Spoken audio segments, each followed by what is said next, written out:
Radio Enlace Internacional.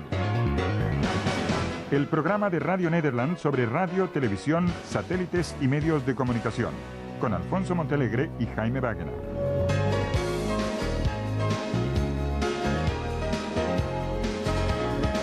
Hola amigos y bienvenidos a estos minutos dedicados a las comunicaciones y que se transmite en colaboración con su emisora local. ¿Cómo están las normas de la radiodifusión en la Argentina? Bueno, estas y otras preguntas nos serán dilucidadas en los próximos minutos por el abogado Jorge Francisco Millán, en un informe especial para Radio Enlace Internacional desde Buenos Aires. Recientemente se celebró en Buenos Aires, Argentina, el primer Congreso Nacional de Emisoras de FM. La organización estuvo a cargo del mensuario Broadcasting, publicación argentina especializada en medios de comunicación. Además del Congreso, se celebraron también dos polémicos seminarios de carácter jurídico sobre las distintas normas que existen en Argentina en materia de comunicación. Acudieron al encuentro alrededor de unas 60 personas, entre abogados, radiodifusores y demás espectadores. Se esperaba mayor participación, pero los altos costos llevaron a más de uno a la decisión de no asistir. Antes de salir al aire con el programa, conversamos con el abogado argentino Jorge Francisco Millán.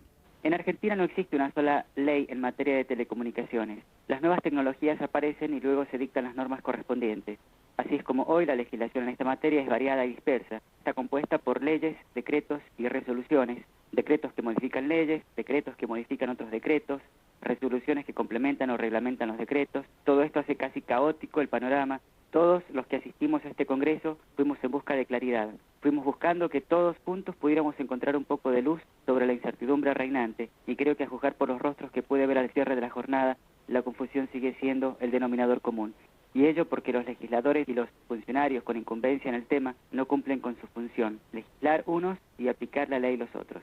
Según Jorge Millán, la principal norma en materia de radiodifusión fue dada en 1980, es decir, cuando aún la dictadura militar gobernaba Argentina, pero con el surgimiento de la democracia en 1984 se dispuso suspender el Plan Nacional de Radiodifusión y los concursos de adjudicar licencias de radio y televisión. Desde este momento no se cuenta con una ley definitiva de radiodifusión en la Argentina. Llegada la democracia comenzaron a surgir un sinnúmero de emisoras de frecuencia modulada en todo el país. Quienes querían instalar una radio encontraron que el Estado les había cerrado las puertas de la legalidad.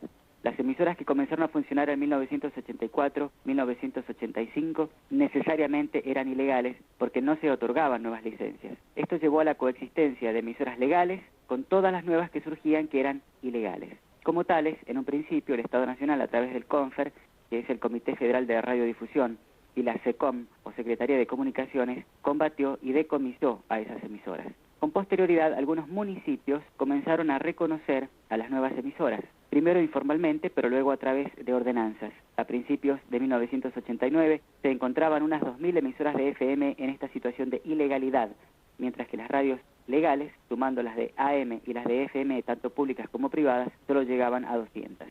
Luego se realizó una nueva reforma y a fines de 1989 es el Estado Nacional quien abre la puerta a la legalidad a todas estas emisoras clandestinas, otorgándoles un permiso provisional. De esta forma fue como la anarquía sobre la radiodifusión prosiguió. Se continuaron realizando varios decretos y resoluciones. El último y más polémico fue el dictado el 20 de marzo de 1998 por el Poder Ejecutivo Nacional, el llamado Decreto N310. Este decreto establece dos vías para llegar a tener una licencia de radio, el concurso público y la adjudicación directa. También se clasificaron las emisoras de FM en categorías según la potencia del transmisor y el radio de alcance. Este decreto ha sido fuertemente criticado por los dueños de emisoras y por los mismos abogados especializados en radiodifusión. Nuevamente, el abogado Millán. Entonces vemos que insólitamente el Estado ordena, en consecuencia, el cierre de las radios que hace más de un año atrás había expresamente autorizado a funcionar, atentando contra la libertad de expresión que consagra la Constitución Nacional y los tratados internacionales a ella incorporados en la reforma de 1994, y afectando directamente a los titulares de tales emisoras y a la ciudadanía en su conjunto al cercenar su derecho a recibir información. Sin duda que esta norma traerá aparejadas, y esto ya se está viendo, un sinnúmero de presentaciones judiciales y solicitudes de declaración de inconstitucionalidad del mencionado decreto. Como si fuera poco, los propietarios de emisoras de FM que entran en las categorías A, B, C y D, los que han realizado importantes inversiones, tengamos en cuenta que, por ejemplo, un transmisor de unos 10 kilowatts, según la marca, cuesta entre $30.000 y $50.000, tendrán que participar en concursos públicos en igualdad de condiciones con los grandes y poderosos multimedios, con el riesgo cierto que ello implica. Todo esto justifica la preocupación existente entre los titulares de emisoras de FM y que la incertidumbre, el desconcierto y la inseguridad persistan en esta materia en la República Argentina. Declaraciones hechas para Radio Enlace por el abogado Jorge Francisco Millán.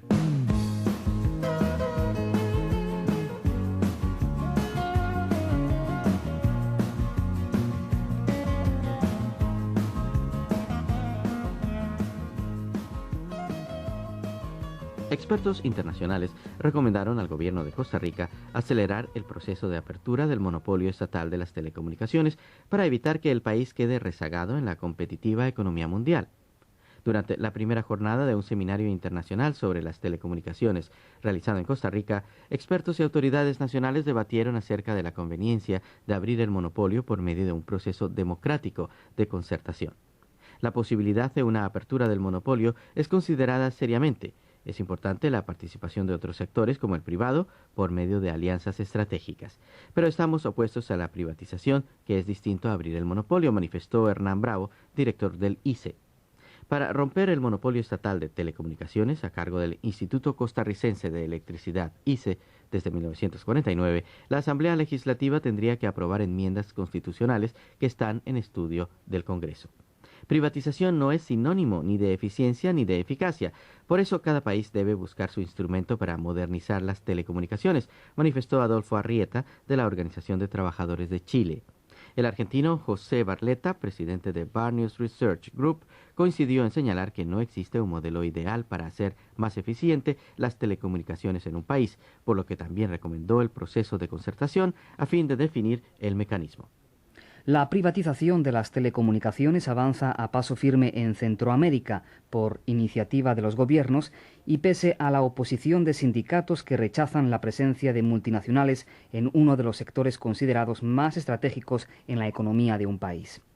La venta de las empresas estatales de telecomunicaciones se concretó en Panamá y El Salvador, mientras que el proceso está adelantado en Honduras, Guatemala y Nicaragua, que están en busca de compradores. Costa Rica, con un marcado centralismo estatal desde hace 50 años, tampoco escapa a esa línea recomendada por los organismos financieros internacionales y su gobierno impulsa una apertura del monopolio de las telecomunicaciones, aunque sin privatizar.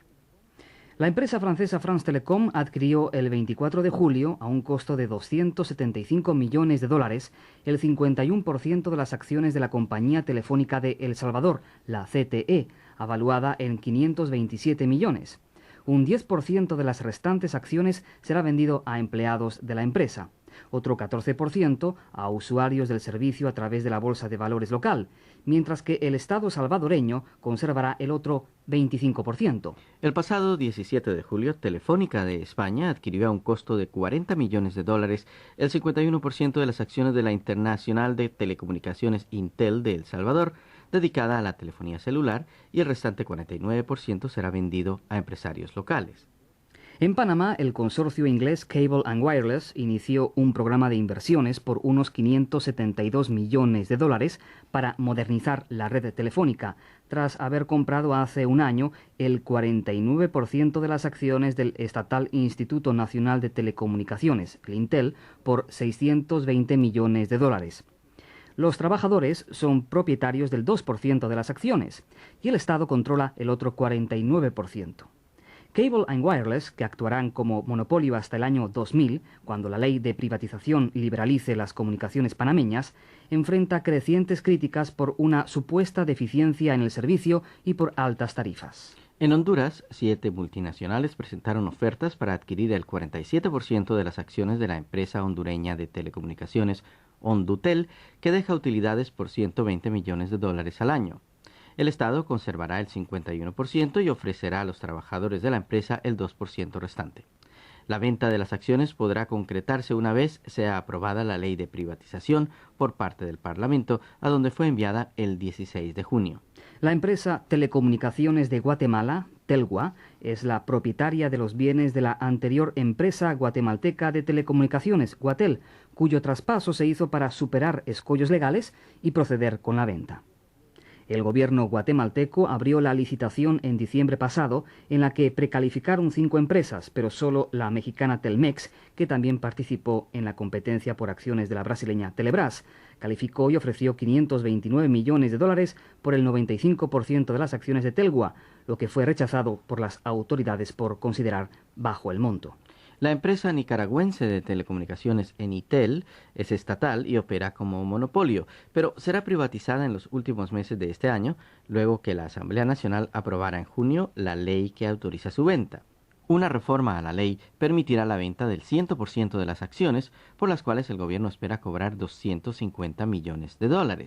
Un 11% de las acciones será vendido a los trabajadores y el restante 89% al mejor postor. En Costa Rica, como escuchábamos hace unos minutos, el monopolio está desde 1949 a cargo del Instituto Costarricense de Electricidad, el ICE, que también rige la producción de energía eléctrica.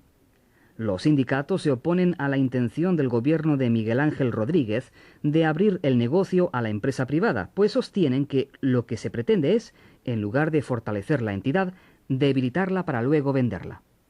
La empresa, cuya privatización rechaza la mayoría de costarricenses, según encuestas, ha sido visto como modelo de eficiencia estatal por la amplia cobertura de telefonía que logró en el país, pero ahora requiere una inversión de al menos $100 millones para cubrir demandas insatisfechas.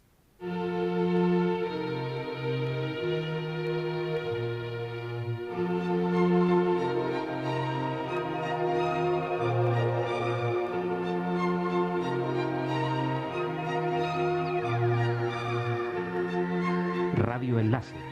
Todo en comunicación. Efectivamente, y ahora otras noticias de los medios de comunicación. Una estación de radio presentada como la primera en el mundo que difundirá en directo los cantos de ballenas, la emisora Orca FM, fue lanzada el miércoles 22 de julio en Vancouver, en la provincia de la Columbia Británica.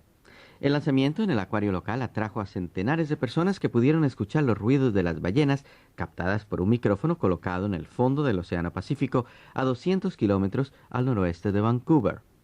Los primeros sonidos difundidos por la nueva radio provocaron el asombro del público. «Es un barco, estuvo allí toda la mañana», debió explicar a los espectadores uno de los encargados de la estación, Meg Pocklington. «Ayer solo escuchábamos a las ballenas, es una cuestión de tiempo», se disculpó. Orca FM brindará grandes servicios a la comunidad científica y al público en general, afirma su creador John Ford, una autoridad mundial sobre los mamíferos marinos, para nada desalentado por estos comienzos dificultosos. Instalado a 50 metros de profundidad, el micrófono podrá captar el más mínimo sonido de ballenas dentro de un radio de 15 kilómetros, ello evidentemente en función de la navegación marítima. Ford cree que la difusión de un modo continuo de los sonidos emitidos por las ballenas permitirá conocer mejor su modo de comunicación. Circunscrita por el momento a la región de Vancouver, la difusión de Orca FM podría extenderse en un futuro muy cercano a todo el planeta. ¿Y eso cómo? Gracias a Internet. Clic, como haría el ratón o el mouse de la computadora cuando estamos navegando en Internet. Y con esta noticia, pues ponemos fin a nuestro programa. Saludos desde Hilversum, en Holanda. Radio Enlace es una producción de Alfonso Montealegre y Jaime Báguena para Radio Nederland. Todos los derechos reservados.